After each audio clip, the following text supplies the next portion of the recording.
I kind of just let what I was doing do the talk. So having that conversation with them wasn't necessarily difficult or something we had to sit down and talk about, because they already knew what I was doing. I was sharing with them, hey, I'm traveling to this with our client.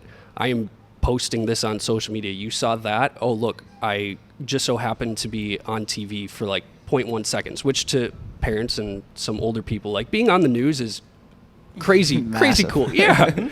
Which is funny because at least for me, the news doesn't mean as much to me. But it does to your parents. Exactly. Yes. Exactly. For me, I would rather be on like a social media post. I'm like, oh yeah, that's me, than on the news. But that was just a generational difference, really. Yeah, exactly. And I think that's something that was a little tough because my job field isn't something that was around 10, 15 years ago. Like, this job field just did not exist. And now you will see, whether it's a team, it's an agency like us, it's so valuable. This is where you're going to get, whether it's, because think about it, we're recruiting kids that are younger than us. So what are they on? They're on TikTok, Instagram, Twitter, all that stuff. What better way than to have a great social media presence so you can do your marketing? So that was something where I think that part was hard for them to understand, but now seeing it on Instagram, Facebook, stuff like that, they're all in on it. So, yeah. Amen. That's sick, man. And then so IFA is the Institution for Athletes, right? The Institute for Athletes. Institute Yes. for Athletes. I hope Blake's not listening. Oh my gosh. Don't want to screw that up. But like even that in itself is just a really fascinating. Like, you're working for basically an agency. Like, yeah. And like for professional athlete agency. Like, yeah. How has that been? Hanging out and being around like the Adam Thielens, the Justin Jeffersons, all the local big NFL players that play for the Vikings, or even beyond that. Obviously, there's tons and tons of different players that you've hung around and shot with all the time. Like, what's that experience been like for you? You know, I think it's really interesting because until you're working in an agency, it's kind of this thing where no one really knows what goes on. Right. They just think that, they see someone got a new contract. That's about it. That's all they really see an agency doing. But there's so much more to it. And it's kind of funny because I was just telling one of my coworkers this last week, but yes, these guys play football, but I honestly forget sometimes that they do because of all this other stuff we're doing for them. Right. Because for us, we're kind of a boutique agency, a little bit smaller, but with that means that we can talk with these guys and really make sure they're getting what they want.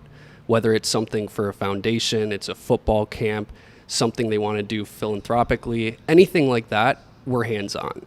And so for me, just being in kind of a smaller agency, getting to see how it works, it's really cool just to experience that firsthand. Like, these guys, you see them on Sundays and they are the coolest people ever, but at the end of the day, they're just people. And that's something that I really like. Like, I've grown to have a few relationships with some of our players, and it's just cool. Like, they're just regular people, just like everyone else. And it's so cool to see them on TV when they're doing well, because I'm working every game day. I'm watching every single game, every single play they're doing. But one, seeing all the work they're putting in the off season, everything they're doing behind the scenes that they're not posting about, that's not on TV, and then just seeing how good of people they are. Like, they're just normal people having normal lives. They just so happen to be very gifted and they play football. Yeah, that's super cool, man. Would you say this is almost like the dream job, if you will, like, because you were just describing, being 13, 15 years old, talking about reposting college uniforms and being obsessed over, showing off what the limelight is like for college and NFL athletes. Yeah. And now you are actually like in hand, like communicating and doing that for them without, like, you're not just pulling it and doing it, you're actually doing it. That's pretty fucking cool. Yeah. I would say right now I am doing my dream job for sure. That's it's just awesome. I mean, it's one of those where, again, this job wasn't around when I was born or anything, but just knowing what I want to do and just kind of trying to network, build relationships, show what I can do, brought me here, and I am completely happy. So yeah, you're continuously on that path. Like, you haven't veered away from it. No, which is super cool. And I think it'll be interesting to, 10 years from now, what social media will be like. Because it's one of those where TikTok, at least from what I remember, TikTok wasn't as huge 2 years ago. Now it's insanely big. And Instagram was huge when it first started out. It's obviously still big, but there's a lot of people that have some gripes with it, whether it's just some of the small stuff they do.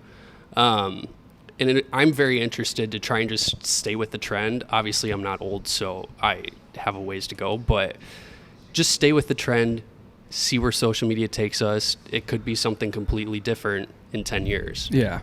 I might digress here for a sec, but it's really funny to think about like the TikTok progression from how like we were able to grasp it. And then at the end of 2018, we had a guy step in and produce for us for a few episodes, Piff Peterson. He graduated with us at St. Thomas, and he was doing some photo work for us and some video work on the back end. Yeah. And we actually had him on the podcast twice since then.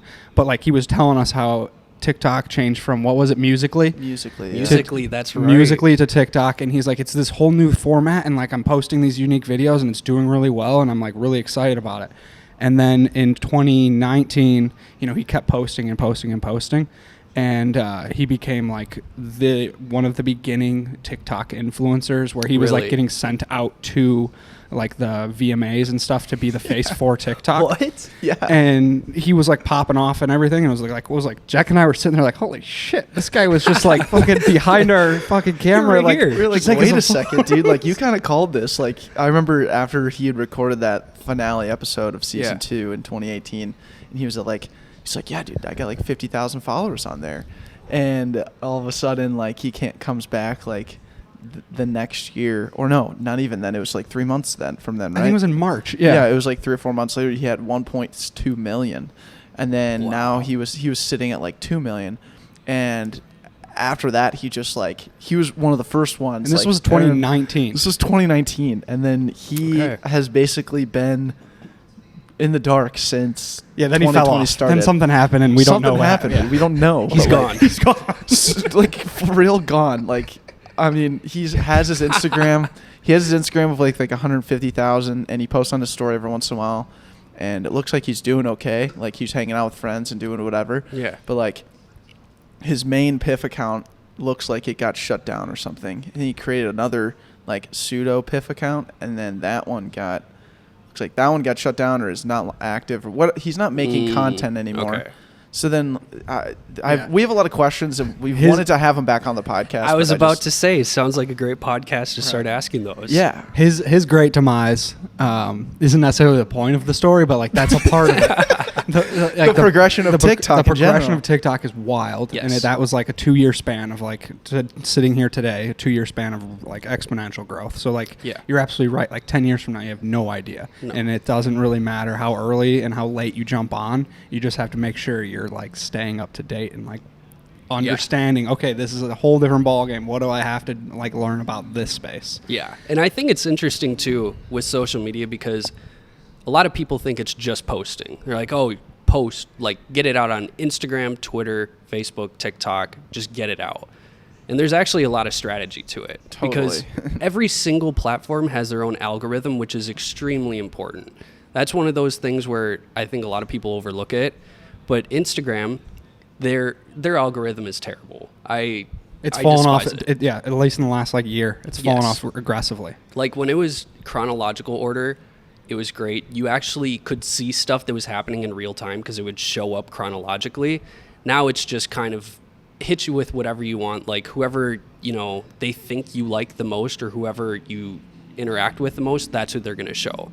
And so it's tough as a creator, an agency, something like that, where if you don't have that group of people that are just dialed in, you're missing a lot of eyes.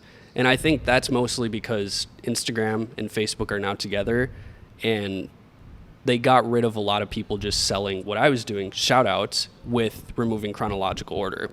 Because I would know for that first hour, everyone's going to see it.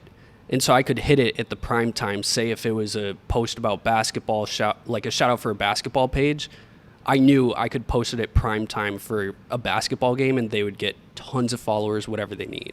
Whereas now Instagram and Facebook are selling their own ads. So why would they do chronological order if they can just make the money themselves? Right. And then there's TikTok where their algorithm is just on point. The For You page is something I get worried, but at the same time, I'm just impressed with how accurate it can be. It's pretty scary sometimes, but it's impressive. Yeah, it's interesting because, again, to tap into like our personal progression of Instagram, or not Instagram, but more specifically TikTok, of like when Piff was telling us about all this stuff and we're seeing all this growth, and then like we didn't really buy it until like 2020 at the very beginning. Yep. And then we started doing it and we were like, okay, well, we don't really know it. Piff was popping off all of 2019 and Tech and I still were like, I don't know. I don't know. I don't know about this one. It yet. And then what TikTok does so well is it pushes your content that is specific to whatever the video is or whatever the content you put out. It finds the community and the people that would like it. Yes. And that's why it's so powerful. And then the fact that it has a direct link to Instagram now is even better. Because And YouTube. And Andrew and I, we just started posting on it every day. We were like, we're going to figure it out. We're going to do whatever we possibly can. And honestly, we just figured out how to make viral videos. We didn't necessarily figure out how to build a community down there. Like, Backpocket has 14,000 TikTok followers, but like it's hard to understand who those people are at all, because we've had like various different TikTok videos go viral that have really, I mean, it's Backpocket stuff, but it's not directly like, oh, this is a podcast that's posting podcast content. Go follow them because it's podcast content. It was like, we posted just like cool drone videos of Andrew and I running at the camera. And then all of a sudden, some girl talking about an orgasm on Straight Candid gets 500,000 in a day. And then like hey, I think you guys know where you need to start posting about with that one or something. Well, at that point. Then we had Straight Candid start their TikTok, and then they started posting all their content, and then that started going viral, and then their downloads and their following and their YouTube page all skyrocketed. And so then Andrew and I, like, the light bulb went off, and it was like, oh, okay, TikTok is like the best way to like get yourself in front of a mass audience that is dialed in to the type of content you want to show them. Instagram is like your house and your rock of like the people who have loved you. It's your ride or dies. It's your ride or dies. Those are like, that's like your legitimate community. Like if you needed like a place to stay, you go to Instagram, not TikTok. Like if you needed people to show up to an event, you go to Instagram, not TikTok. Like TikTok's kind of your top of funnel, like grab as many people. Exactly. Your Instagram is like your home folk. Yes.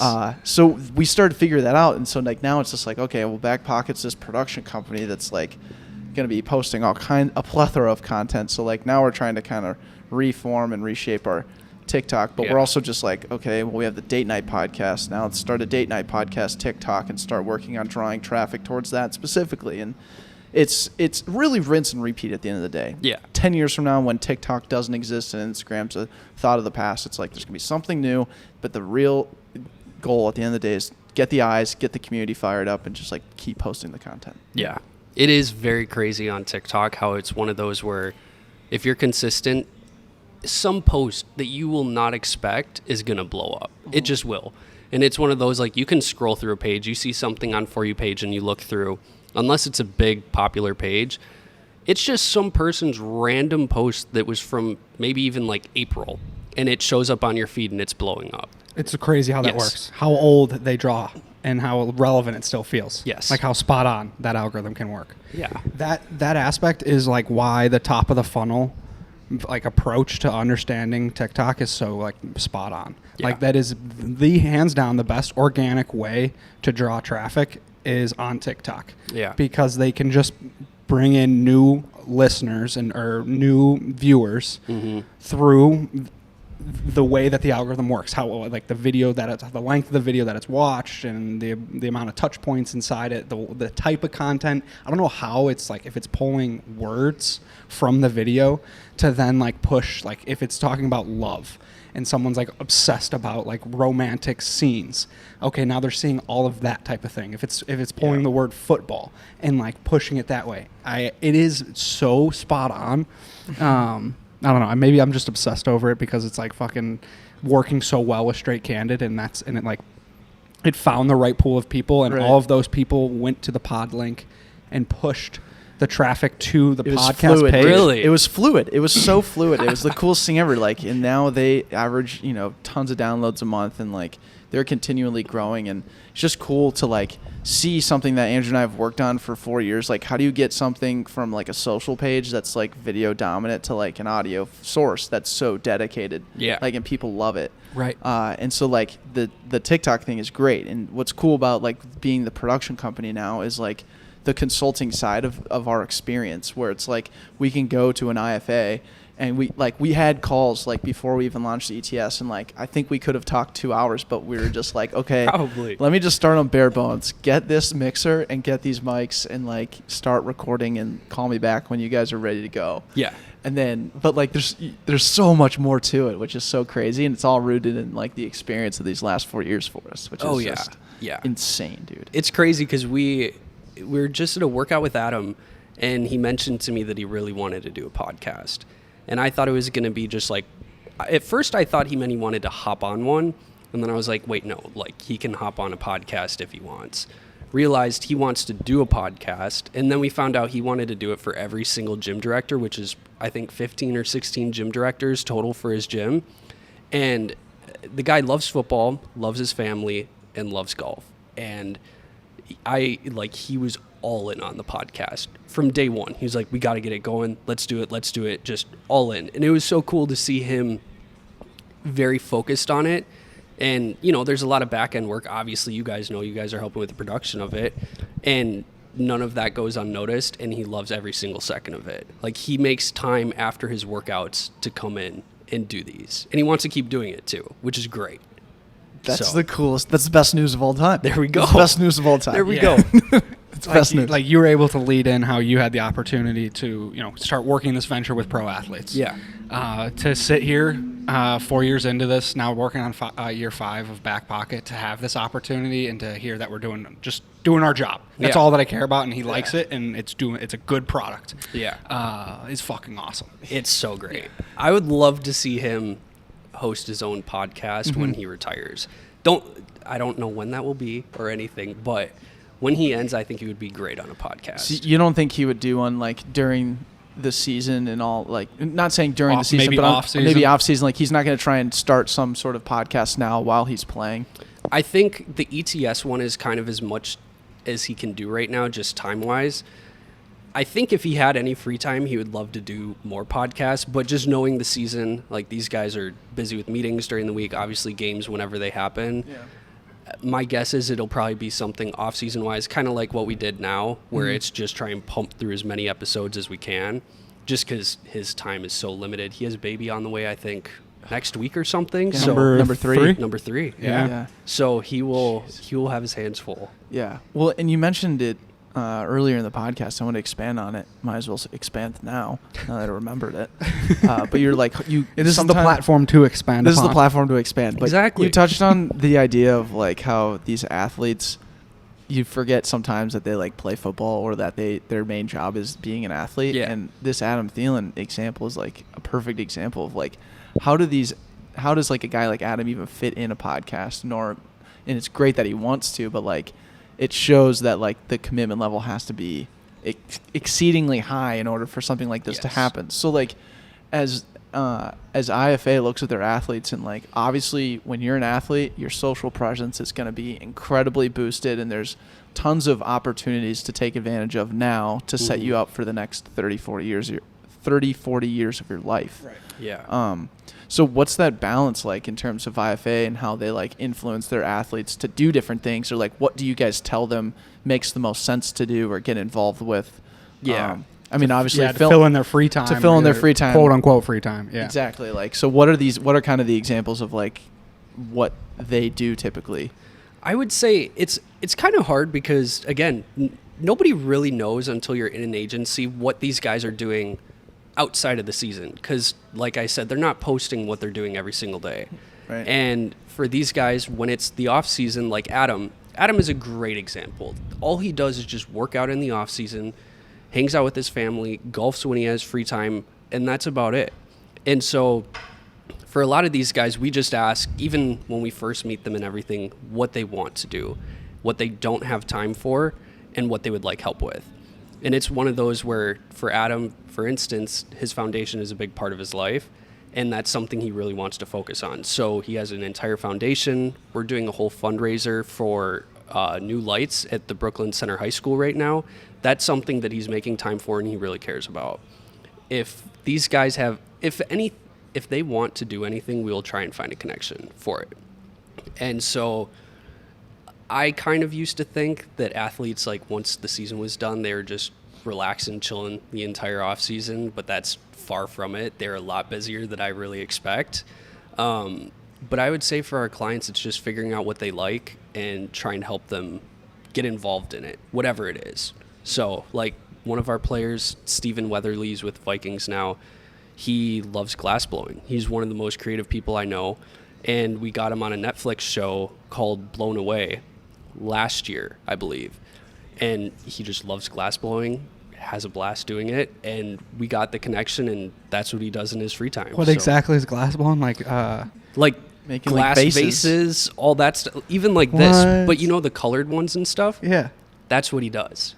So That's in his free wild. time, I think it was 2 weeks ago, we were somewhere in Minneapolis. Like something like that over there. I wish I had a camera on Yes, it. Yeah, exactly. got it. Or just like imagine like if you're smoking a bowl and like That's what I'm actually picturing. like, Yes. and you see like the Rasta flag like Yes. weaved in through the bowl. That is glass blowing, Andrew. Yes. Now he's got Yes, it. see, that made, yes. now he's got the connection. But I mean, he loves it. He's good at doing it, and we got him on his show because that's something he cares about. And hopefully he's on the show again because he did a great job. So Yeah. Well, that's cool. I mean, you guys are like connecting people with their passions and trying to amplify what they really love to do outside of their main focus, which would be like Yeah. a football or whatever their athletic occupation is. I know, yeah. That's what an awesome blessing, you know? Yeah. And I think that's something that like Andrew and I are trying to navigate too as we try and find, you know, different people who want to start podcasts. And like we were originally, but then as we started looking into it and like I started to put myself in their shoes and I'm like, God, you know, the last thing a lot of these guys want to do is speak to the press. A lot of these Oh my guys gosh, want to yeah. do is like have a soundbite that they said on something get exposed and like cause a PR nightmare or Yes. something like that. And I was thinking like, God, that like kind of that's part of a podcast. It's just like a free flowing, open conversation. Like no wonder a lot of these guys like don't want to do that kind of stuff. Yeah, and It makes sense. It does. And some of them, you know, it's just one of those where they deal with the media enough already, whether it's the press, interviews, post-game, pre-game, anything like that. The last thing, like you said, they want to do is have the camera on them again. Right. Right. So And maybe get caught up in saying something, then like the media blowing it out of proportion. Taking it out of context. or Exactly. whatever. that Yeah. never happens for sports, though. That never Yeah, gets taken right. out of It context. never gets taken out of Never. context. That's the exact opposite. Stephen A. doesn't take things out of context. Never. Yeah. And that like that's kind of the negative side of it, but you know, positive me always thinks like, well, you know, this could be something that really reinforces their personality that can Yeah. take them, you know, above and beyond. And I guess it just really makes you have to just find the right person, right? And, Yes. and that's ultimately what it comes down to. Speaking of finding the right person, I think we got to talk about the like us actually like meeting each other because I was thinking more on this. I think For the first time or in Arizona? first time. Okay. Oh my gosh, Arizona. I forgot Arizona about that. was wild too. We had a dude. great time. That was insane. That was during COVID. We Yeah, got I a wasn't full-on- there, but I've only heard stories. because I think originally we had met through intern Sam anyways, and then at Lincoln Oh, Drink yeah. at that Lincoln Drink it was more like oh dude, I'm Sam's buddy, and we're like, oh dude, yeah, That's right. we know this guy. Shout out to Sam then. Yeah. Wow. I forgot about that. Right. Yeah. I just wanted to talk on more of that because like your first encounter was like at the Lincoln Drink stuff, but Mhm. I can barely remember those just from. I just remember knowing about you guys the first time because Brandon was mentioning we're recording everything. And for Lincoln Drink, we were doing everything. Like getting from our office to wherever the destination was. We've got red carpets piled in the car, cameras, everything, name tags, Sharpies, you name it, we had it. Like everything was just getting set up. And Brandon mentioned, he's like, yeah, the Backpocket podcast, they're going to come record it.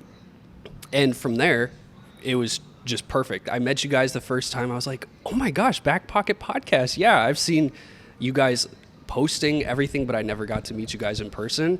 And then I think you guys after that were at every single Lincoln Drink, just having a good time recording podcasts, and we were Yes. good. Do you miss being kind of like a facilitator of events and like bringing people together? I do and I don't. It's a lot. As you guys probably know, event planning is intense. There's a lot of stress on it. There's people wanting to change their tickets, stuff like that. Even just trying to get people to buy tickets in the first place. Like that was something for us. We had, when we started out, it was all free at Lincoln Drink, but then we realized, oh, we're losing a lot of money, like just trying to pay for the space. And so we had to start charging just to cover the cost because we were losing money. And it was one of those where some people were upset just trying. I was the social media manager. In Butterfly, we all just kind of did everything. I love it just because when you put on a good event, there's nothing better. Mm-hmm. You just feel so great because it was successful. Everyone loved it. But the stress and just commitment beforehand, that gets to you, as you guys probably know. Yeah, for sure. I mean, I absolutely love events. Really? Wow. I will take Andrew's on, mystery event guy. So if I have events, I can hit you up and you'll help out. For sure. I'll take on that stress to deliver. The stress like goes on in the background to make what happens in person. You live for that. I think it's the most rewarding feeling. He lives for it, dude. But it's fulfilling for sure. It's like, very fulfilling. Like Yes. no one notices. Like everyone sees the event, they have a great time, and they come up to you and they say, "That was awesome." Like, yeah, I can't wait for next year. Or you're doing the date night podcast. I can't wait for next week. You do something like that, and you like putting in the time and the diligence, the small details, and executing on it, and then winning and seeing all the people in person. I don't know if it's just because we podcast so often and we don't actually see our audience. So then when I get to the events, it's like, oh, I can't wait. Yeah. But I thrive in those situations. And so do you. Like you I eat it love up. him. He's See, the you OG event guy. You guys also have it down to a formula now. I feel like for the most part. Whereas when you're like Lincoln Drink, once we had the events, 3 or 4, then it was good. Then we kind of knew what the plan was. We knew what we were dealing with. Totally. Starting out, different story. Oh yeah, man. But like, you think about the different problems that were faced on Lincoln Drink 001 versus like when you guys had to relocate to away from brick and mortar to 7 Sushi like within a week or whatever. I forgot about that. Remember that? Like, wow. Right? That was like 006 or 7, right? It was 007 because we were trying to have the James Bond feel. Yeah. He shot that promo video. Yeah. Yeah. So, I mean, think about, and this is all Brandon's stress, and you were associated with it, but I just remember Brandon telling us about like how stressful like all this shit is, and like having to reinvent the wheel overnight essentially, and making sure it happens. And again, it's all worth it in the end, but like it doesn't get talked enough about like how much of an arm and a leg you have to give to throw some of this kind of stuff on. Yeah. And it's one of those too. I mean, I remember Brandon, I think it was the night before, we were all still stressed. I think I was sleeping at their place, and it didn't matter the time of day. He was still trying to figure out where we can go, like switch it up. We have less than a week left. Everything it was chaotic, but like you said, when everything turns out and everyone has a good time, there's nothing better than that. Yeah. Right. Nothing. What's cool though? Oh, sorry. Go ahead. No, I was going to say what you were going to, like you let in this, like the problems that come up from event 1 and just like, all right, let's get people in the door. Yeah. To then event like 7 where it's like, oh shit, we got to pivot. We got to bring this to a new spot for Lincoln Drink specifically. Yeah. Bring it to 7. And then to absolutely crush it out of the park at 7, like you dealt with like chaos from mayhem, like out of the left field, and then you executed on it from like a bystander, like walking in. I was like, these guys fucking nailed it. Yeah. I can't imagine what they did behind the scenes, but they crushed. Yeah. And then like bring it to Finnegan's and doing it again, and then predictably it was supposed to be at the Walker for all of 2020 that got shut down. That's unfortunate. Yeah. That was a great spot for it too. You guys were running full steam, and it was like super exciting to like follow and be a part of each one. Yeah. And it might come back. I know. It might come back. I know. I heard you too? We don't want to say much yet. Okay. Not yet. I don't know if I'm talking about it specifically because I think I've been talking about wanting to have Lincoln Drink back for the last month. At least once a week I mention it, whether it's to my friend Hannah Perez or someone. I just remember that's how I met you guys. That's how there's not many. I like how I'm promoting this even though it's not happening yet, but Lincoln Drink was a great place to network. It was a bunch of young people. There were even older people there that were there to network. And it was very focused on certain topics, so anyone could come. And I just remember meeting so many people there that I still know now I'm very close with through Link and Drink. Right. And usually you think of a networking event and most people are like, okay, I got to dress up for it, get my name tag on there, kind of just, sit, watch a talk or whatever. Link and Drink was the complete opposite of that. You could do whatever you wanted. There were people talking for a little bit, but after that, it was just go network, have a good time. Yeah. Exactly. I on that topic, say like one of us were to bring it back, or someone like Brandon's like, hey, can you go take this and start it over again? Yes. Just out of curiosity, what are the things that are like, let's make sure this happens again? I would love to see this added. Like for me, I'm looking at the panel and I'm like, how important is the panel? Is it important to have a topic and everyone coming that's like themed around like, okay, this is like photography people specific, and just like that's the community people there, or is it important to bring in a photographer expert that kind of lures in even more people that are going to be like, oh, that person's there, I'm going to come hear him speak and then talk to new people? Yeah, I think for the first few, we kept it kind of general just because we didn't know what we wanted to do. We just wanted to have a networking event. And that was where it kind of, like you said, almost with Instagram, where it's your home base. We had our home base of people for the first couple episodes where they just came for the networking event. But they ended up sticking around for all these different topics. We had photography. We had, we even had the sports industry with Blake and my buddy Shabazz and Felicia. And that was one of those where that was one that really hit home to me. And I think starting out, trying to keep it general, but then you can get dialed in into what topic you want. It is hard, though. I will say planning for the topics, that is a lot harder than I was expecting when we were doing it. Like trying to find 2 to 3 people that could be on a panel for a specific topic, that's a little difficult sometimes. So, and we tried to not have it be the same person for each one. So after you're having 3 people on a panel for 7 episodes, that gets a little tricky. But the interesting part about Link and Drink, though, after all is said and done, the majority of the stuff we were talking about was just about showing up to the space and just networking and linking. You got and drinks drinking. there? You're linking good. and drinking. Right. Like Yes. it's in the name of the freaking title. Like, I don't want to say you take away the panel aspect, but like the stress, a lot of the stress is in that fucking panel. Yes. But like, if you could take that damn thing out. If you take the thing out and like maybe centralize it to like Andrew's saying, like one person's talking for 10 minutes, or like make it very minimal, because like people are there to talk. Like I just remember when I would walk in, I would be talking over, like, I'm sorry, Nick, if you're listening, like station. I hope Nick sees this. Yeah, Deck and I were standing in the back, and like we would be like meeting someone, and like, oh yeah, and then Nick would be like, fucking stand up and be like, all right, hey everyone, be quiet in the back, and Deck and I are like, oh fuck. Oh my gosh, I just remember I would be shooting pictures for it, and I would be like someone would tap me on the shoulder, and we would start talking, like chatting. Or there would be just a group of people having a great time in the back corner, trying to stay distant and be quiet. And then someone would just start laughing. And Brandon, or you said like Nick, just look around, try and find the person. And then whoever had the mic, if it was Brandon or Nick, just stand up quick, be quiet. We're trying to listen to this panel. Yeah.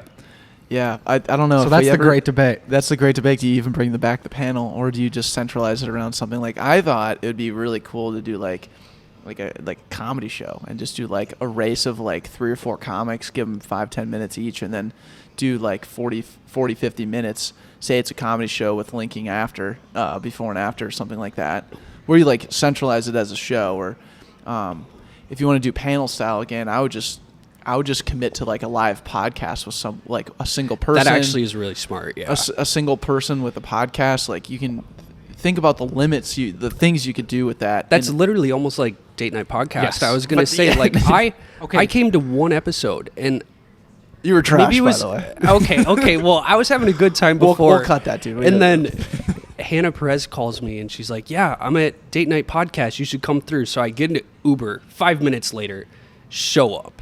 And for me, though, there were people watching on Twitch on their phones, just watching it, because it was a brewery, so everyone's talking, having a good time. You guys are filming it, and we're just having beers and watching it on our phones or whatever. a live podcast right in front of us. So if you wanted to listen, you could. If you wanted to talk, you could do that as well. Exactly. Boom. Okay. There it is, dude. Everyone, not Look at everyone, this. but I would hear like 2 or 3 people after I left every recording saying, you should have this over the speakers and you need to like make this an event. And I am like a firm believer in saying that's the wrong way of looking at what we're trying to accomplish in this actual, I don't know what Lincoln Drink, how this would work, but for Date Night Podcast, the intimacy of the conversation needs to happen in that bubble. Yes. And people can tune in without them actually like feeling the pressure of people tuning in, like Yes. on Twitch. Yep. And then the audience comes in to feel the energy of like the date leaves, they hear the laughs coming in the background, the date walks in, they line up at the end and they pick someone, and it all happens in an hour. Yeah. And the whole time you're sitting with your pod of 4 or 5 people that you brought and you're drinking a beer. Right. That is the fun part. Oh, we were drinking beers. And you were that's drinking for beers. sure. The fun part isn't actually hearing what's going on, because Right. then you're now silent, you're listening. Some of the conversations are hella awkward, and you're kind of Yeah. like, "This is ridiculous. Why am I listening to this conversation? This date's never going to work." Yeah. Honestly, like that is what people are going to hear. You have to wait to the podcast to find that out. The live event is more so you hanging out with your friends and having Yeah. your friend go on a date.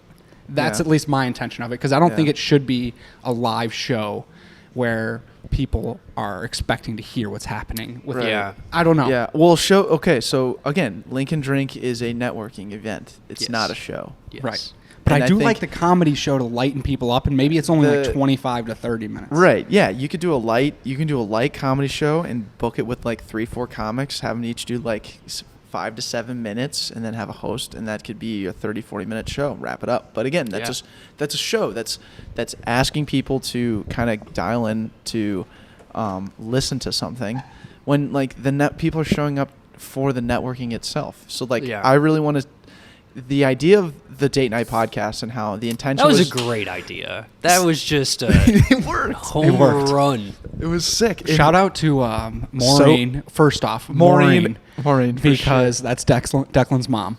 Okay. Maureen pushed this narrative since, I would say, like 2019. Yeah. Declan November of 2019. November I think. 2019. Declan threw this idea out. Maybe it was when we actually did the actual blind date. That's what it was. And Maureen was Yeah. like, we did a blind date on our own on the Backpocket.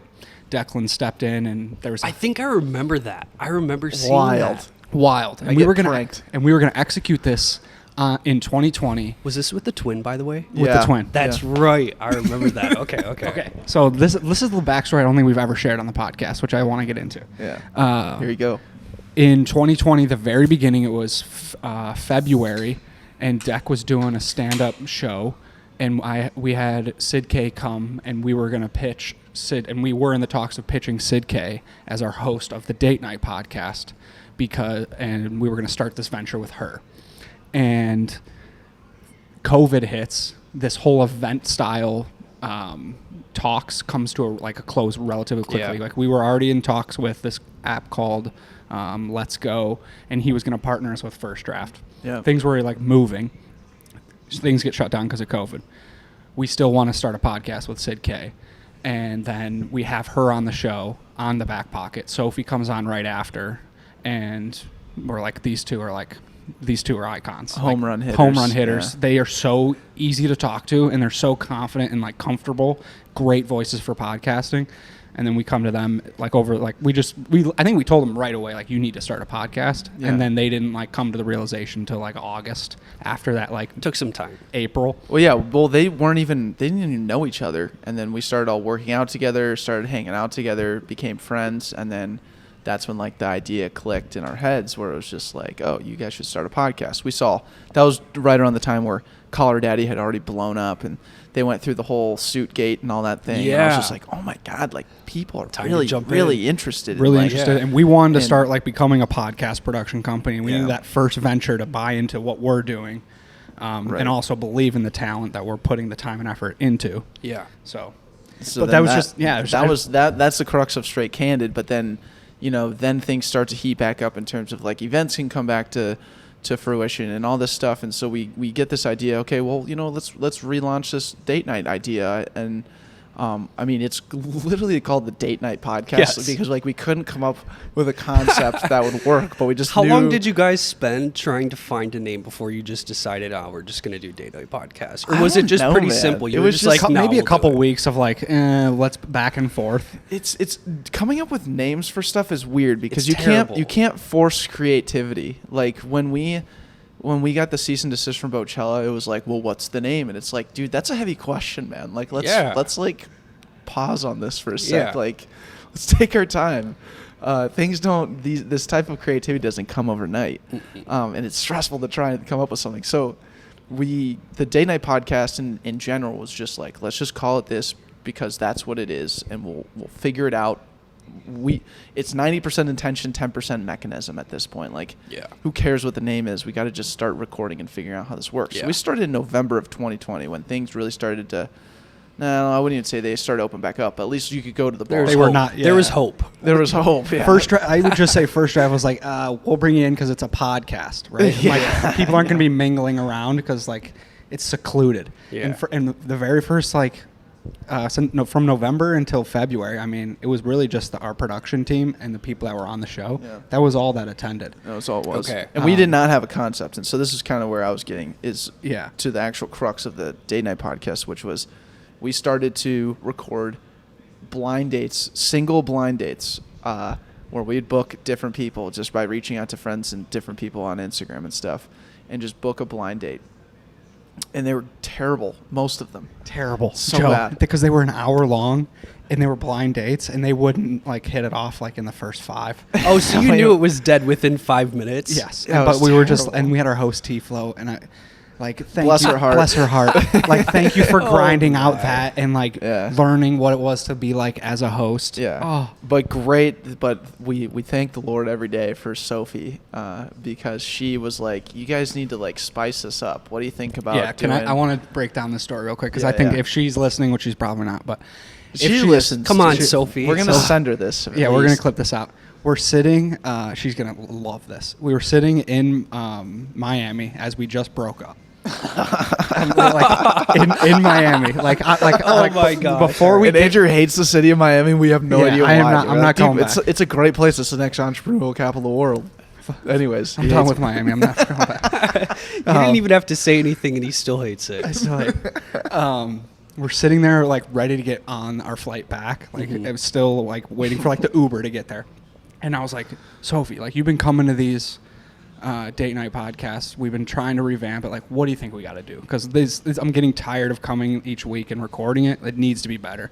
And I think she just was like not like nonchalant. Was like, you need to just like speed date. Like, let's just get them up there for like 15 minutes. You know, they're not. These people aren't great at talking. Like, let's get them in, get them out, high energy, and do like 3 rounds of it. And I was like, holy fuck, Sophie. Like, okay, let's Blessing in disguise what, right there. Yeah, I was like, what else? What else? And she's like, we'll have a queen and a king each night, and then we'll bring them up, and you know, everything will be like headliner based, and they'll pick one at the end. Yeah. And the rest is history. And then like we were like, okay, Sophie, like now let's execute. And Sophie, Sid, T Flow, others involved, Marcus, Lauren, Jeremy. I mean, there was like a whole team. You had like 8 people running an entire production for this whole thing. I remember, yeah, because I showed up, and there were literally 8 to 10 people just sitting around. I think you had a camera. Yep. There were Marcus a couple still other has a people. camera. Exactly, Marcus. Ben, the little Asian guy, memes guy, Ben, and Lauren's running all the socials, Lauren's so running she's the taking all the socials. Instagrams of. Mark Dowdle, Jonah doing some stuff. Once we got into the Twitch thing, which again, like this is a whole evolution to figure out. You know, for us, like we never like said this is an event. Just like we just told the guests and contestants like, hey, bring your friends for. They asked us, can we bring friends for support? We're like, totally. Hell like, yeah. It's a tap room. Like, show up and watch it if you want. You know, and.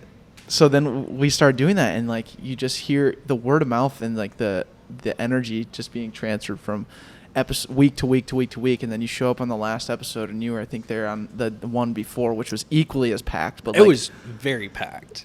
it's It insane. was great. I honestly showed up, and I was like, wow, there's a lot of people here. And then I think you guys were like, oh, give me a raise of hands. Oh, the entire brewery was there for the podcast. The entire brewery, because everyone was just kind of chatting everything. As soon as you said that, the entire brewery was just looking like raising their hands. I was like, wow, oh my gosh. Right. Yeah. So, but it goes back to the same concept of like that's a show, but Yes. it's intimate in terms of the podcast, but it's live streamed on Twitch for people who want to tune in. So like we have 100 people tuning into the live stream, most of them at the bar, Which is having great. it on as on in the background. I think it's honestly way better. I mean, the only thing maybe I would change is just put the Twitch stream on the TVs, but just yeah. have subtitles and no sound. Shout out to the chat on Twitch, too. I saw the chat going on. I love Unreal. Twitch chat. Twitch chat is where it's at. It's Unreal. ridiculous, dude. But Yeah, I that think we was can awesome. bring that back with Lincoln Drink to some degree. If you wanted to do the Twitch version of the Date Night podcast, where you have a show going on with someone famous or in some industry that could draw people in for a networking event, I think it could work wonders. Yeah. But if we wanted to do just a networking event, like if you wanted to launch it one more time, just to test and see what people are still like committed to the whole thing. Yeah. You can just call it like the relaunch, and just have like a relaunch networking event, and just like use it as like a way for everyone to like meet back up, Yeah. after COVID and everything, and then like maybe just take suggestions. What do you want to see for the next Lincoln Drink, and then let the people decide. It would be crazy, too, just to see, because I knew a lot of the Lincoln Drink community just from, posting on social, helping out with a lot of stuff. You would see the regulars come in. They would support us no matter what. And it would be great to see, like, for that next episode or next event that happens, seeing them again. Because I haven't, with COVID and everything, I haven't really seen a lot of them. Right. But that's where Lincoln Drink, it was once a month. I think we did every other month because it was just getting to be too much. But it was one of those, you knew the regulars were showing up, and it was a good time to catch up, network. You never knew who you would see there, ever. It was just great. Always new people. And I liked the like Nick was hosting the podcast in the early ones, and we kind of veered away from it at the end. But I think there is something to it with like the Twitch stream. Like Yes. if they had 5 minutes, you knew that there was going to be a live stream on Twitch that had X amount of followers every single time. You have a host that is a rocket, like just very good at behind the mics. And no, not us, but come on. we're bringing in someone better Okay, than us okay. because we only can do so much. We're operating. Remember, we have. You're the we have operations. Imagine if we're running the event and the tickets and the organization of everybody and Right. everything like that. Like we want a nice host that could put it all A together. great host that ties everything together. And you show up and you can write your name down, and you have 5 to 10 minutes to like give your name out there, and it's live stream on Twitch. This host like dives into you really quick, and it's a quick sale, and not even like a sales pitch, but like hey, this is what I'm doing in the Twin Cities. Sure. So that when you come back the next one and you were just on that Twitch, people now know who you are a little bit. Yeah. That's and it great. kind of grows the audience that way. That's a good idea. I was also thinking you could just do the panel again, but just Twitch stream it and make it more of an intimate setting. So like no one has to like listen to it, but if they wanted to, it's on the Twitch stream. It would be great to see it on Twitch and someone's just Twitch telling is- everyone Twitch to is the shut main up crutch. because they're talking too loud during the panel. But that's the thing. We have the mics and the headphones that people can tune in on Twitch, and it won't hinder. Like you were at First Draft, it Oh, was yeah, loud yeah, as yeah. shit, and you could still hear on Twitch. That's true. What's That's happening? true. Right, and it's Because- only like it's short latency, so you can hear it's whatever's happening in real time is happening in your headphones. 10 2 seconds, 10 10 seconds, seconds. 10 seconds. Okay, so not That's that, not bad, that though. fast. Yeah. It's not bad. It's funny when you hear a laugh from like the contestant, and then like everyone like 10 seconds later is like, eh. You get a double chuckle there or something. Yeah. What a great Lincoln Drink think tank, because I think we need to bring it back. Is that the consensus? Oh my gosh. Yeah. If I can help in any way, shape, or form, too, let me know. Because All right. Lincoln Drink was very fun. Where do you think what would be a good location to start? In terms of the setting, I guess, because Yeah. we did all Feng kinds shui. of. I mean, shoot, let's do it here. You got a great place. No, I'm teasing, I'm teasing, yeah, I'm we're teasing. recording here at Nordhaus. What was the problem with brick and mortar again? So brick and mortar is technically like a private club, like a membership club. Right. And so I think the big issue was Lincoln Drink. Half of the name is drink, and Booze.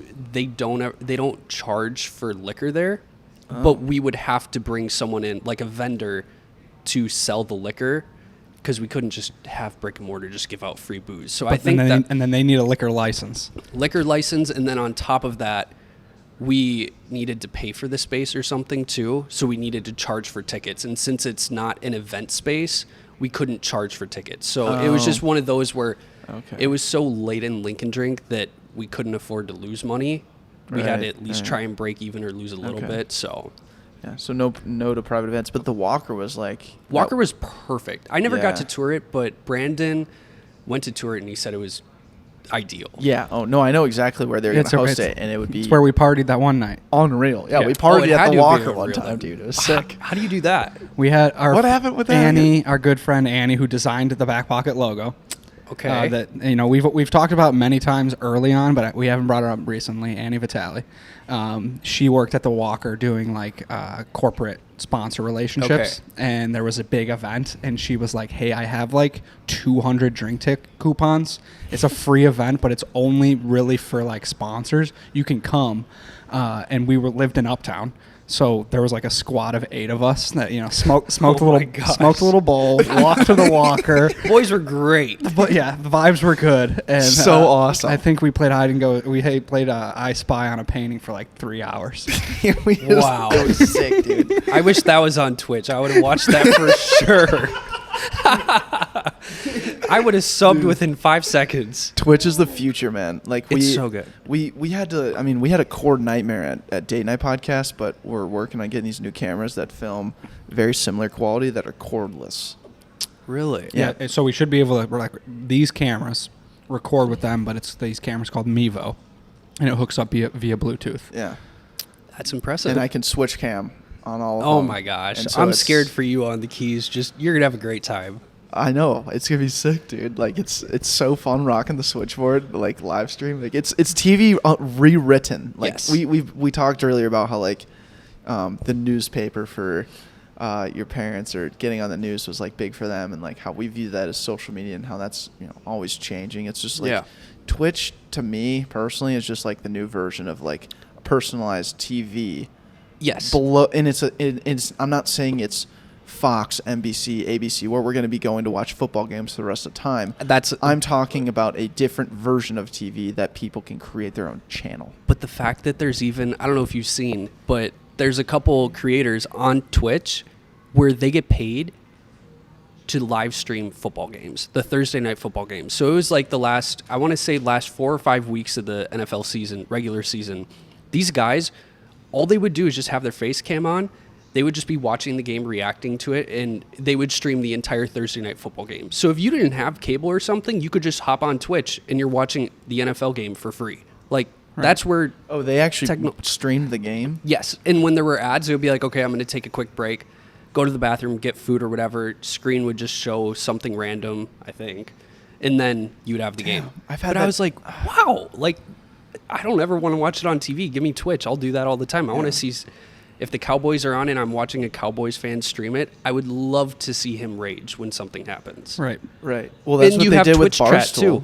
Yeah. Barstool with the electric chair. Exactly. And what they just did with the Islanders Bruins series at the pizza place. Oh, my God, with Frankie. Genius. Yeah. The Borellis. Genius. Shout out Frankie. Yeah. I'm riding the Islanders so hard. Really? I'm the biggest Islanders fan because of Frankie. Like, I'm just like bought in on that ambiance, that energy, that story. Yeah. I've been betting on the Islanders every single night, and they're always the dog. And I'm not only like invested with my like energy and my passion, but I'm invested financially. So he really loves the underdog. I really like the underdog. And tonight we're recording on a Thursday. The Nets are playing. Oh my gosh! The Bucks tell me about it. In Milwaukee. Who do you have? The Lightning are playing the Islanders at home. Did you toss a parlay? The Nets are a dog, and the Islanders are a dog.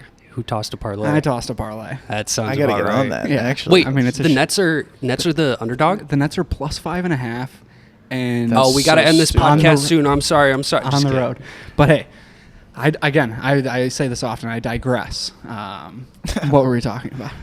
I don't know. I think we've talked about a lot of things, but I really want to know, Joe. What's your average quality, dude? What do you mean? So like, it's something that you care about at the end of the day. It's something that like you're not good at.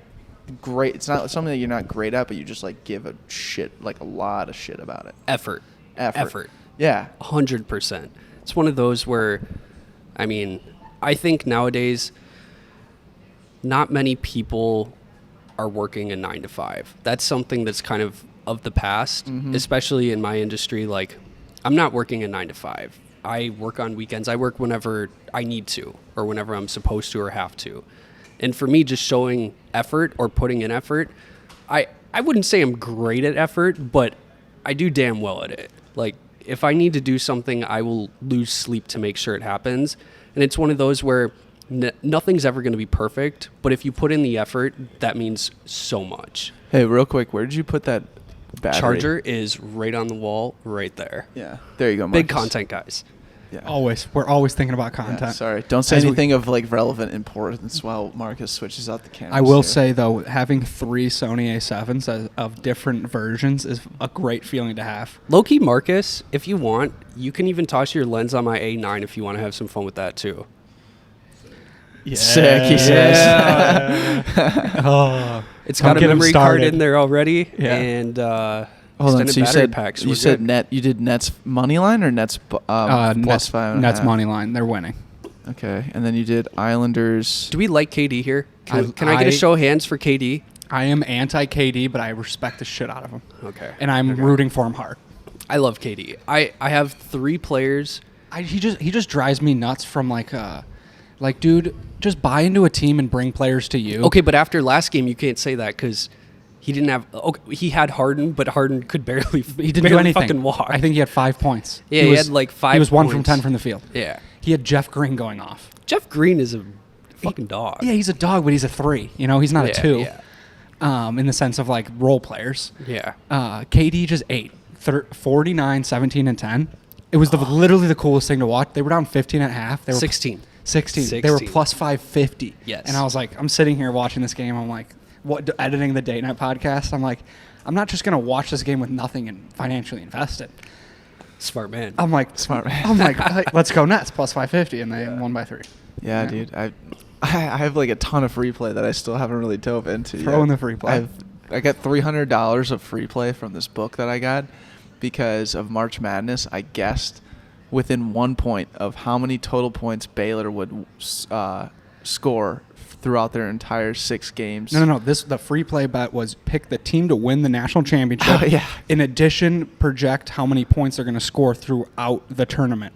How much did you bet on that, and how much did you win? No, all you had to do was enter, and the winner gets free play. Yeah, It was yeah, free to enter. $300. But it was encouraging you to bet more. So he was going to get his money back from everyone else involved in the book. And Deck won that by guessing Baylor, and then on top of that, predicting how many total I'm points. within surprised a I didn't point. see more hype about that, to be honest. Well, He doesn't understand what free play is. Do you? I like when I put in bets though, like most of the time I'm drunk and like I forget to hit the little free play button. So like I put in like $100 for the Kentucky Derby thinking it was all free play and I just like lost all of it. So I was down like $50 or whatever. I had one thing that I won from You this hit a kid. trifecta or something. I hit a trifecta, but like I was like down money. I was like, wait a second, what happened to free play? I was like, oh, I forgot to hit it. Oh, Again, we digress. Let's So jump into the stupid. average quality, Joe. Yeah, sorry. Your average You were talking quality. about you for me, remind me. Yeah, for me, average quality is just effort. I think that means what? That's a great one. It is. Like, I think it goes over. It goes underlooked, Unnoticed. Unnoticed. It goes unnoticed because you're supposed to put in effort if you care about something. But especially, like I was saying earlier, you know, I don't work a 9 to 5. I work weekends. I work nights. I just try and get stuff done. And for me, it's all about effort. You can tell when someone's putting in effort and when they care about something. And especially for me, I want to make sure that I'm doing the same. I care about this more than a lot of things. And it's one of those where you can just tell. And I would say, at least for me, just effort. That's all I care about. You will never live a perfect life, ever. But if you're putting in the effort and you make a mistake, it's different than making a mistake and not putting in the effort. Not making it, you know, you're not 100%. trying. Yeah. Like you're not failing at 100%. Yes. I'd rather fail at 100%, learn as fast as I can, and then grow from there. Exactly. Than not put in the effort, fail, and where do I even go from that point? Yeah, So 100%. 100%. So from that, you know, when you're putting in when you're putting in the effort that you expect of yourself, Yeah. and it is overwhelming. Shit's coming at you a million miles an hour. Mm-hmm.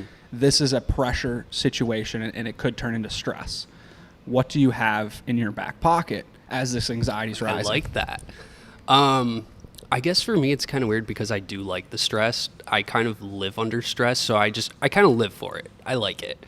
But for me, at the end of the day, I ask, is this really going to affect me? Is this going to change my life? And 99% of the time, it's really not. If I make a typo on a tweet during game day, or I tag the wrong account or something, granted, these are like small minor issues, but at the end of the day, if someone calls me out for it and says, hey, you made a mistake here, okay, cool. Thank you for the heads up. I'll fix it. Putting in the effort, to me, is all that matters. I will call someone out if I see something wrong, but they're putting in the effort, they're fine. We all make mistakes. It's not something that, you need to dock every single time you make a mistake. Now, granted, sometimes I beat myself up over it if I mess something up, but it also just motivates me to be better, which I think that's what mistakes are. It just motivates you to get better. It's a learning experience, and you're good. Just move on. Life is too short to stress over the little things, in my opinion. It really is. Amen. Retweet. It is. Yeah, that's like that's for me personally, that's like my biggest strength, but also my biggest weakness, because when things are a big deal and I'm still like, it's not that big of a deal, then, and having it explained back to me, like, this is why it's a big deal, then it's like, oh, okay, now I get it. Yeah. That's a weakness, but also it's a strength because you never get stressed out about those things. No. And you still focus on the small things. You still try and like put the honest energy and effort towards like making those things as good as you possibly can. Yeah. But at the end of the day, like, I mean, it's not going to kill you. Yeah. As long as I wake up the next morning, I'm still doing all right. Yeah. In my book. Exactly, dude. No, I think that out of all the podcasts we've recorded, I don't think anybody has actually had the average quality of effort. And I love that answer. 330 in, or whatever, how many we're on. We're not on 330 yet, but we're close. We're like 317. 317. No one's ever answered that, but I think it's amazing and it's super thoughtful in the sense of like, you could always give more effort. Yeah. But you should also realize, like, if you're going 100 miles an hour and you're trying to do this thing 110% and you make a mistake, like, don't feel bad. Like, don't think it's the end of the world. I just think if we can, like, just communicating and putting more out. Communication is very important, too. Communication is everything. It goes underrated, too. Oh, my God. I love talk to me about that. Yeah. That's one thing that, what's cool about you is you're already doing your dream job, but a lot of people, like me or Andrew or anybody is like, sometimes we're not as fortunate. We have to do other jobs to fuel other things we're doing. Here's the thing too with that. You guys are still grinding your ass off. We're grinding. We're putting a lot of effort. That's the thing. Like, even at Butterfly, and if Brandon or anyone from Butterfly is listening, they know, because I probably spent 50% of my time at Brandon's house sleeping wise. Like, I was coming from Mankato. I would have to take the bus sometimes, like just the bus from Mankato to the cities to get to our office, and then Uber from the bus stop to the office.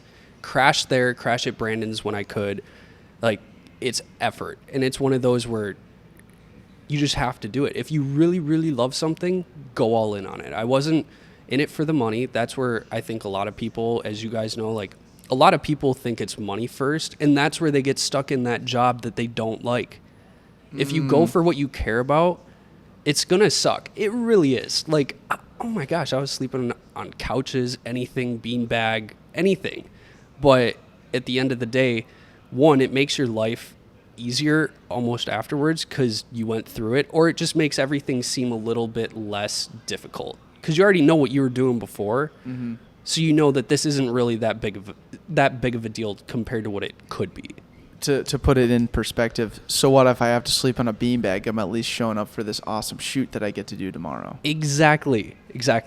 I think about that all the time, dude. Gratitude. Like, if you're super grateful about what you're doing, then, like, you're going to overlook most times the nights you get 3 hours of sleep, the nights you slept on a couch when you probably shouldn't have, or the 2-hour commute that you had to take. Like, those are things that I think we talk about in hindsight, where it's like, yeah, do the thing you love to do, even though, like, it may suck at time to time, but, like, you, in the moment, you were probably sleeping on that bus and trying to make up the lost time that you had before. You're firing off tweets and getting social copy dialed in, or like you're Yeah. being you were not even soaking in those moments that you highlight Yeah. of why it sucked, but it's like a moment in time where it's you guys know what I'm saying. It's just it's crazy that like we highlight those moments, but it's just like we were so grateful for the fact that we were even in the situation, and that's the part that needs to be highlighted, because like we love to do we wouldn't want to be anywhere else. Right. Oh yeah.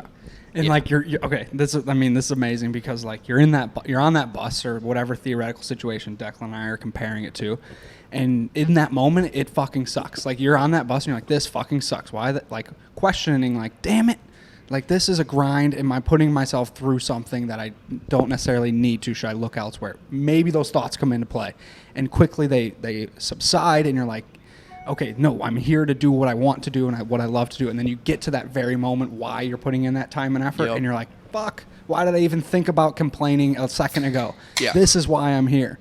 And it happens in so many different situations and so many variations.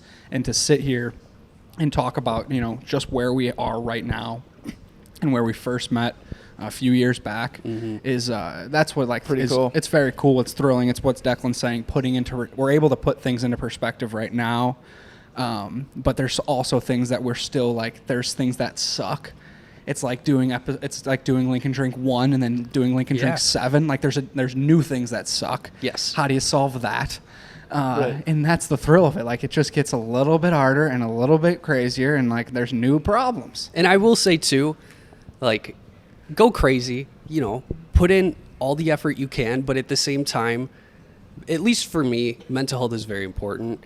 And it's one of those where if you're burnt out, like for me, as dumb as this sounds, I am sometimes so burnt out from whether it's posting a tweet, posting an Instagram picture, anything. You can just get burnt out. Like creatively, anything you can get burnt out, take your time. Because yes, something could always be getting done, but just take a break, take a breather. If you need to be done for an afternoon or something, just reset your mind, go for it. Because at the end of the day, you're going to come back better the next day from taking that break, taking that time to just reset, make sure you're good. Because a lot of people get anxious. Like, I love the stress, but I also know I need to take my time to just reset. Because if I'm going stress all day, every day, I will be burnt out by the time I'm 30, easily. Yeah. Easily. And I'm already losing hair. See, I can't lose much more. Ask Andrew, dude. I don't have No. Dude, we don't need to go there on this podcast. I don't know why I brought it up, but I think you bring up a great point, but I'd like you to kind of elaborate on that on your own. Like, I think we were talking around Memorial Day or this year, and you're like, yeah, dude, I'm on vacation. This is the first vacation I've ever taken in my life. Like, how you got to tell me, fill us more in on that. Like, that was the first time you've legitimately ever taken a vacation. That is so. I've taken like vacations before, but this was the first family vacation we've ever taken with my family. Got it. And I have 4 younger siblings, and You're the oldest of 5. I'm the oldest of 5, so I'm I'm the oldest of 5. Squad. Let's go. Yeah, and I didn't know that, All right, dude. we have to shout out Keely because she's here right now at St. Thomas. I think she's sleeping on the couch she's over probably there, dude. sleeping, Cheers. but She's she's the passed. youngest of the 5. Ooh. Yeah. And she's here. You're the oldest of the 5. Dex, though, the right? oldest as well. Absolute beauty. Confirmed oldest. God, There we you go. two are leading the charge of your family. We try. Yeah, that is priceless. Yeah. I struggle to wrap my head around the fact that Declan is leading the charge of the Brown family. Joe, I can see you. I hope can the see camera did not show that I was shocked, but you're Sorry. doing a good job. Yes. Thanks, man. But yeah, no, I mean, we never really flew much as a family. We would take a vacation and go visit my grandparents, relatives, stuff like that, Illinois, Iowa. But we never really traveled much. And I flew when I was maybe a year old. Second time I ever flew was to go visit my best friend that I just met on social media when I was 18.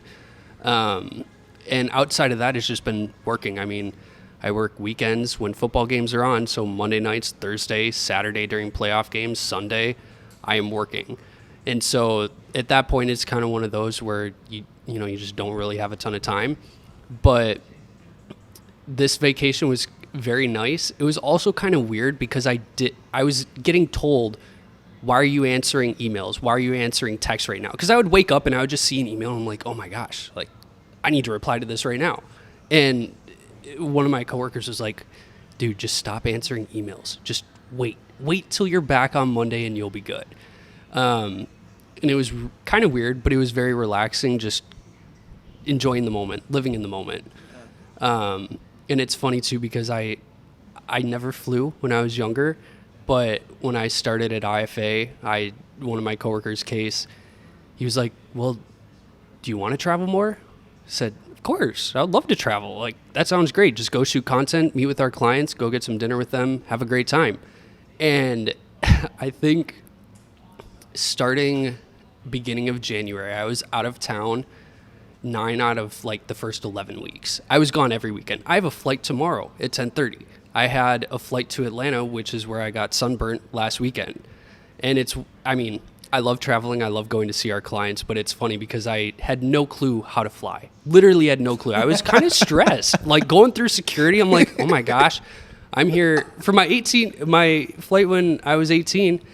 I think I got there like 3 hours early and I was stressed about missing my flight. And there was no one in line, but I was just like, oh my gosh, the security, there's 10 people ahead of me. I think I might actually miss my flight. Stressing. Now, oh my gosh, I'll show up kind of just being ballsy, just show up hour and a half early. Still need to get my clear set up, but now I enjoy flying. I like going to see our clients, but it's not stressful or anything. Right. But there is a big difference between flying for work and flying for fun, for sure. We'll get food, whatever. The thrill of flying for fun. Yes. Like knowing you're about to like go to someplace and it's like, I get to go mess around and do knucklehead things for I can do what I want. I can do what I want in Yeah. this little new play area. It's like, sure.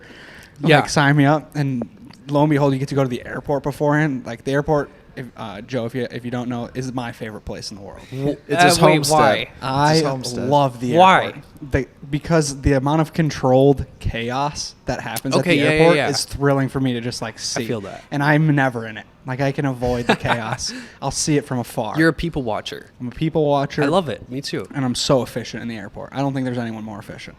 Oh my gosh, when I hear the security guard telling me to take my laptop out, take my shoes off, yada, yada, yada, I am already good to go. Right. I just You got know my the drill. music in and I'm Yeah. good. Take out my AirPods before I go through security and I'm good. Right. That's it. Yeah, I love the airport. It's also just so ridiculous how people aren't good, Yeah. Like they Oh, need if the I get reminder. if I get stuck behind someone that does not know what they're doing, granted that was me first time, but oh my gosh, I'm just like, are you serious? Just take your shoes off. Please take. And then they go, oh wait, we have to take our laptops out and stuff? Yes, you do. Just put it in. do it. Get it through. We're good. So ridiculous, dude. Unbelievable. I Yeah. do love going to the Arizona airport though. That one's Phoenix? nice. You like Phoenix? Just because I know where I'm going. Like that's where I was Damn. all of the winter. So I Oh, had, yeah. That's right. I was in Minnesota. It was freezing cold. Got to go to Arizona, shoot a bunch of content, see you, see Sam, the old intern, and have a great time. Dude. Like, I was ecstatic to be there. The fact that we got to, and Joe and I were not partaking any of the punches thrown or nothing. but, Oh like, my gosh, we were yeah, can we literally- talk about that? We were legitimately in Holy the midst cow. of an entire bar fight in the midst of COVID at a bar. It was the off, first Mill bar we Street. went to too. Yeah. We can I give a little bit of a story on this? Yeah, for sure. Okay, It's so your podcast, dude. I'm there in Arizona. I forget what we're there for, but I hit up Sam because I know he's there, and one of my friends from Mankato, Limo, was there as well. And Sam, Limo's a big fan of the Backpocket, by the way.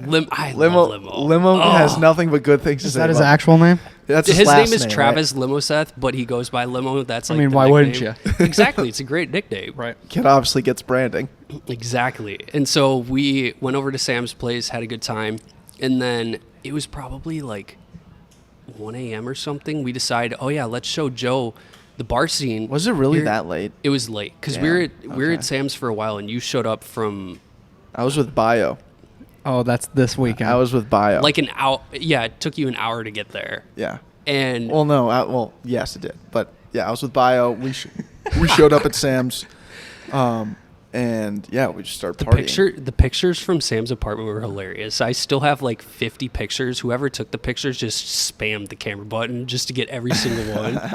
But we went to the first bar. They're like, oh yeah, let's show Joe around Tempe. I think that's where we were. Yeah, Tempe. we were on Mill Street, which is like Arizona State's yep. bar street. Yeah. First one we go to, we're getting ready to sit down, and some guy just starts talking shit. Like, just smack talk. As we're walking to sit down at our, like, plastic secluded, like, little sit-down space, right? Yeah, and he starts talking shit. I'm sitting there on a client trip. Like, I'm just here to have a good time. I thought we were just going to get some drinks and have a good time. And so I'm literally just sitting on the chair, and this guy just starts throwing punches out of nowhere. He jumped like the median. It was the craziest thing I've ever seen. Like the table? There was like, it was like that, the couch that Joe's sitting on right now, there's like another one reflected on the other side, facing the other way. Right over the top of a So couch. it was that. This guy had hops. His vertical was insane. It was that, and then like as we were sitting down, like potential IFA client. No, not him. Hell no. Not that money. not that guy. Yeah, but okay.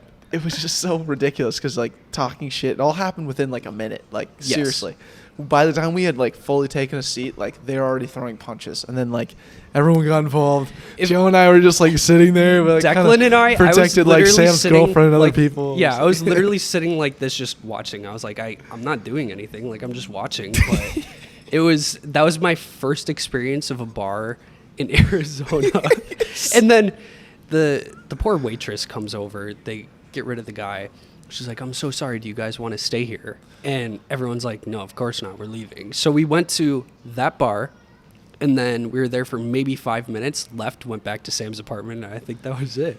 No, dude, we went to a whole nother bar. We were out till like 3 or 4 a.m. Yeah, and then we all went back to Sam's apartment or whatever. I slept yeah, that's there. right. Yep. And then You slept there too? No, I didn't, because you took the couch and I went home, and I was in home in this sense was Bio, who had left at the pregame. Okay. Because he was like, we're tired. He had flown in like that day. At like 7 in the morning, so he was gassed. He wasn't trying to go out till 4 a.m. So he went back with his girlfriend. And they had this Airbnb like real close to Sam's. So I was like, okay, sounds good. I'll Uber back. So I Uber back to his place, and it's three. The Airbnb is a series of 3 identical units, all one floor. Oh, yay! Hell yeah! All the same floor. And I knock on the door of the one that I think it is, I knock on the door originally, Bio doesn't answer, so I go around to the back, and I'm like, all right, I'm just going to jump over the back fence. door, back fence, back I'm door. I'm going to jump over the fence, and I'm just going to go through the back door. Well, I jump over the fence into the wrong unit, and I knock on the door, and it's some random guy, and he's like, what the fuck? And I'm like, oh, dude, I'm so sorry. Like, I knocked on the wrong one. So then I hop the fence, go back around, knock on the door one more time, Bio answers, and I go in. So I'm like, great, cool, made a wrong mistake jumping over. Yeah. Well, this is an Airbnb. They got camera angles. They got everything, dude. And it was awesome to wake up to this. But Bio and I go on a run in the morning. We get back. He gets this DM from his Airbnb lady, and it's a video of me jumping over the fence. Oh, my gosh. He goes, whoever this is needs to get off the property immediately. He broke X, Y, and Z rules, everything like that. We have pissed off tenants. Like, this person is not allowed on the property. Oh my gosh! Please remove him from the premises. Do you still have that video? No, it was in it. I'll try and get it from Bio, but it's just funny because it's just me like mangling, like trying to keep my balance on like the tippy top of this like 6-foot fence. Oh my gosh, I could already see it. So ridiculous, but yeah, what a time in Arizona. I'm sure you'll be back. We'll run it back at some point. Yeah. How long are you there for? He ain't leaving. Till next December now. Okay. Yeah. So I think I'll probably be there once rookies start training there. If we have anyone training over in Arizona, I will be down there to get some content and see you again. There you go, dude. I love that. I gotta ask though, of all like the different rookies, different people that you kind of associate with on a daily basis, really, would any of them be a good challenge for us to try and get on the podcast? Because does it have to be rookies? No, it could be Okay. anybody. I think we should get Blake. I think that would be Blake would be great to have. Blake would on. be an awesome podcast because I listened to him on Ben Lieber's podcast and I just you did? fell in love with that dude. I thought he Yes. was awesome. I also is met him at great. the Lincoln Drink Yep. before too. But anyways, I think Blake would be an awesome podcast guest. Blake would be great. I will But let him know. is there too. anyone else in terms of like athletes or clientele or anyone that you guys have in the IFA hub that would be good? One of our clients, Jackson Erdman, I forget who it is of you two. I told you before, but I shared something with Adam's podcast, and he was like, "Oh my gosh, I know these guys." Jackson would be just a great person to have on. Cool. He is an awesome dude. Love seeing him. And on top of that, so he was in the fan-controlled football league. So I don't know if you guys know what it was, but he played last year, and this dude is great on TikTok. He would love to be on here, just even talking about social media, because I think that's one thing I noticed when he was posting on there. He showed up on my For You page. I was like, oh my gosh, that's Jackson. Hell yeah, let's go. And he would be great. Posted on there a ton. He would break down plays, everything. Just a great dude overall. Cool. Good media personality, it sounds like. Oh yeah. Yeah, he's a great dude. He played at St. I think John's? they won too. Jackson, if you're seeing this, I don't know if you guys won, but I'm pretty sure because I remember seeing it all over social media. I was hyped, but Cool. And he played at St. John's? yes, Was he a did. quarterback? Yes, number 2. Long blonde hair. And how old is he? I don't know off the top of my The head. starting quarterback, like the really good one? Yeah, the guy from Penn Penn State. State? I don't pay. Does he have a attention. girlfriend? Yes. I Brittany? can't remember Brittany something. Yeah. That's That's this guy. him? I'm pretty That's sure. this guy. Yes. Okay. Alright. All right. Now We I know know- who he's, we I know know who you're this guy. talking about. Sorry, I'm on social so much. I'm All just right, like. I will say names- though, our senior year we got after his ass. No, he's a good dude, though. He's a good He's dude. a really great good guy. dude. I He's love a really Jackson. good dude. Jackson is so awesome. He would be great on this. He would be podcast. awesome That to would be have really on. I would cool. love to have him Honestly, on. I would just come to watch because I love Jackson. He's such a good dude. Damn. Yeah, Fuck that'd be yeah. I would awesome. love that. Oh my. Hell gosh. yeah. We should definitely have that guy on. Yeah. Hell yeah. That was really He's cool great. putting the pieces together. Yeah, Sweet. I no. would. Yeah. Yeah, we just need to. That guy's rocks. Boys had to talk about it for like 30, 60 seconds. Then we knew what we were talking about. Yeah. Yeah, you just need to know the connections, Exactly. dude. It was so funny. I Sweet. got recognized on the street in North Loop yesterday when Keely, my little sister. You did and I- not. You didn't tell me this. No, yeah. As you're hearing this No, for the he first time- waited till now so he could flex. Exactly. No, so Keely and I are going to Black Sheep Pizza in North Loop. We park across the street and find a nice parking spot. Yeah. I traditionally don't pay for parking or whatever, but anyway, the people What? who are at He never you pays in ballsy? the apps. He's gotten 12 tickets. yeah, Bro, five, what? 5 or 6. I yeah. got towed in Dinkytown, and after that, I pay for everything. That's fair. Well, I mean, it was used like the Park mobile app or whatever. Yeah. It was like, you know, we were gonna do that, but it was my buddy's Kurt's car, and Oh yeah, let Kurt take the ticket. I would pay Hell him yeah. for the ticket if I got it, obviously. But either way, it was a lot of jumping through hoops to try and pay for something that I was like, you know, this is traditional not to pay for it. Might as well. Yeah. It's so irrelevant to the story. But anyways, the second I get out of the car, this guy's like, "Oh, Declan, what's up, man? Like, good to see you." I'm like, "Oh no, I don't know who you are, dude." Like, and it was so funny. I never got the guy's name. I still to this day don't even know who it was. But he was with another guy who was like, "Oh, dude, like, guess what? Like, we're going to meet with Busy tomorrow. Like, we got this pitch on Busy." And I'm like, "No way, dude. Like, Hell yeah. you know French and those, like Alex French, the founder, and Andrew and them, like, yeah, sounds good." Like, had this No way. full-on conversation just because all of us knew who each of the people were, and I was like telling them, they're like, "So But only how-" one person knew one. So he was like, only knew "Hey," you. he was like, "Hey, Yeah. Declan, how's it going?" I'm like, "Good," and like didn't know who he was, but he's like, "You got to meet my boss, who's a real estate guy, and we're meeting with Busy tomorrow." I'm like, "Awesome!" Like, you guys know these guys at all? No, but like, we love the brand, see that they're blowing up, and they want to get into real estate. I'm like, "That's so awesome!" I'm like, Yeah. just so you know, like, Alex and these guys are hardcore hustlers. Like, they went through like the Techstars startup and like slept on the office floor like 3 years ago and quit their jobs to do this thing. Like, these guys are hardcore. Like, these guys are totally rocking it now. Like, just so you know. Know your shit before you No, get in this yeah. meeting. Yeah. Just so you know, he's like, "Oh yeah, like Brett Broll, blah blah blah," guy who had Andrew and I, who had on the podcast before that too, who's part of Techstars and all this stuff. And it was just so funny, dude, to like see everything. Like, I got to have a genuine conversation, help them like get ready for their meeting the next day. And I still to this day don't even know either of their names. And Oh my it gosh. was like the funniest thing. Is that the first time you've been recognized in public for like the Backpocket podcast? No, Okay. it's happened a few times, Oh, okay. but must be nice. I mean, it's just cool recognition. Yeah, it's cool. Yeah. They're always in like the situations where you never expect it. Yeah. Like we're walking around Stillwater handing out flyers for Bocella. And That was great, by the way. It was that awesome. content was great. I live for that content. Just rich. Yeah. That is something that, Decky queues up, and I'm like, oh, is this going to hit or miss? Don't know. But I just know that Marcus Jordy are going to do a great job shooting it, and Deck's going to be like, he's just going to be on one. He's just going to be vibing, and I'm just going to ride it. That's Exactly. my role is to ride his wave. 100%. And we see a wedding party for and Deck and I have been saying for every Bocella ever that's ever existed, bring on your bachelor party. If you tell me you have a wedding that weekend, bring your wedding. I don't want to hear that excuse. That's just our fun excuse. It's a funny thing. We know it's never going to happen. Lo and behold, a wedding party is shooting their photos for their wedding day that's happening that day. And Deck and I are like, wow, this is hair on, great. Yeah, hair on your arms type of situation. We walk up there, and not only is it like a cool moment because we think it's the funniest thing talking to this bachelor party or talking to this wedding party. One of the girls is like, "Are you one of the Backpocket guys?" And we're like, "Yeah, that's who we are. Fuck yeah!"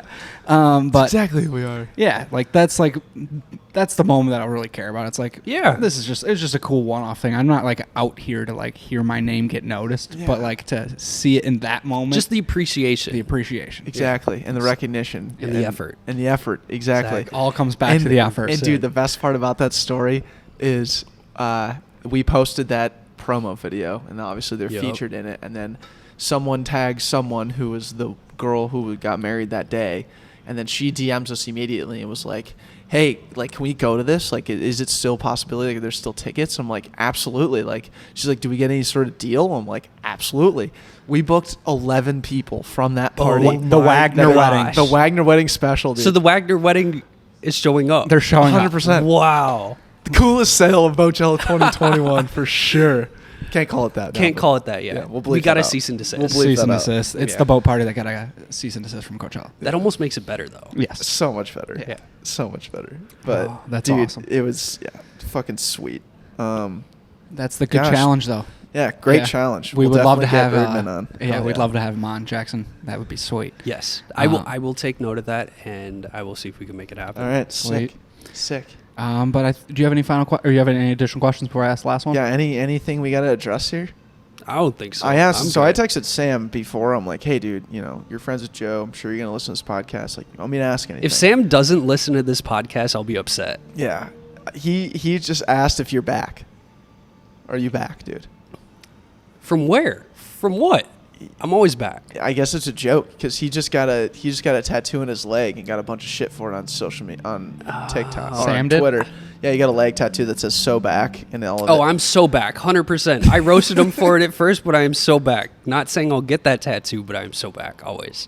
So back. I forgot about that. That was an interesting tattoo he got. Hey. I think I was the first person to reply to him on it, too. Yeah, so it was a Dana Beers Barstool thing about I don't know why he's supposedly back. It was the "so back" movement that Dana was pushing on Twitter, and then Sam went out and got a leg tattoo right I here. think he did it at his house.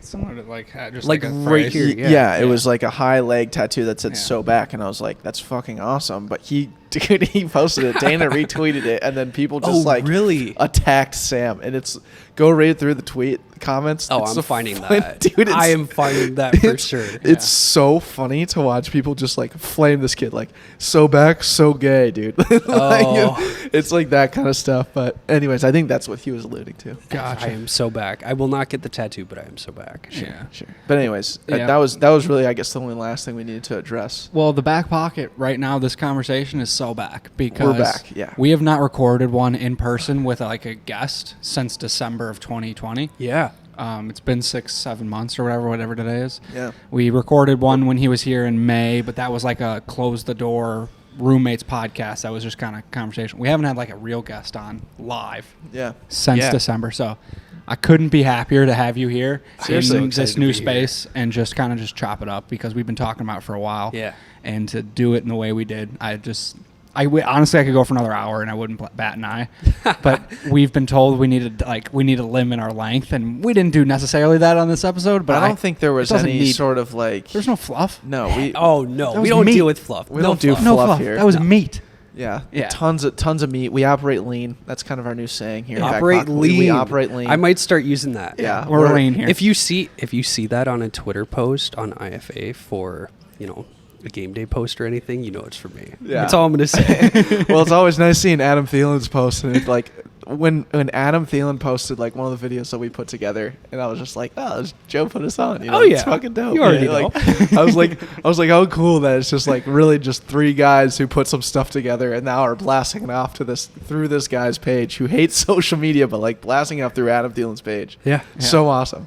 It's great. He loves a podcast too. Yeah. it's great. But We got one final question. one for final you, Joe. question. Okay. What did you learn today from the moment that you woke up to when we're having this conversation? I would say just honestly motivation. Like you guys with Link and Drink, I know we talked about that a lot, but just the motivation coming back with that and everything, it gave me more motivation too. I'm excited to see that happen. I think we talked about a lot of things, but I just want to provide value for people. I think value in relationships are huge, especially nowadays, and Link and Drink is a great place for that. And even now, us talking just in a podcast, it's incredible. You learn something about every single person. You never know where that'll take you, ever.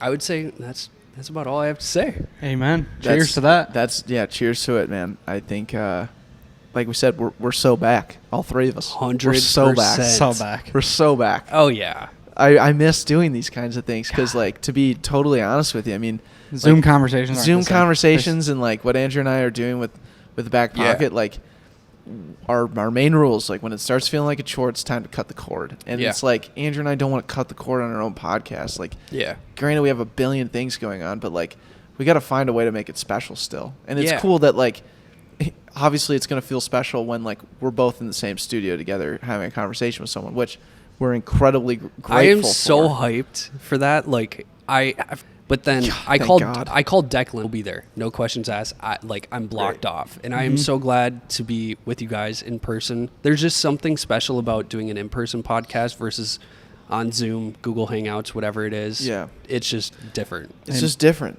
Yeah. It's so much better. We're so back. Yeah, we're so back. So we just So back. That's what we're trying to figure out now. It's just like, how do we, with Andrew and I being not together Yep. for the majority of the time geographically, but still wanting to put out content on the Backpocket side of things. It's like, how do we pivot, So, But you guys love the stress, so you're good. yeah. Thank you for the reminder, dude. Exactly. Yes. Absolutely. But regardless, man, phenomenal podcast. Seriously. Thanks for Of course. coming on, Joe. Appreciate it. That's a wrap.